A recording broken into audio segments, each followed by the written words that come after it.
it just rushed people. She walked around all morning like a chicken with its head cut off, back and forth.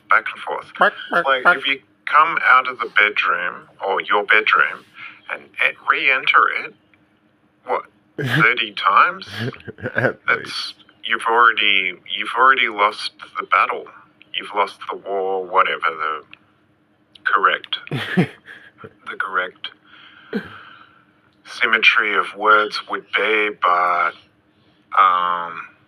so what was my... You may have won the battle, but you lost the war. Right. What a funny little joke that we've got. It's like, I know you don't got that joke.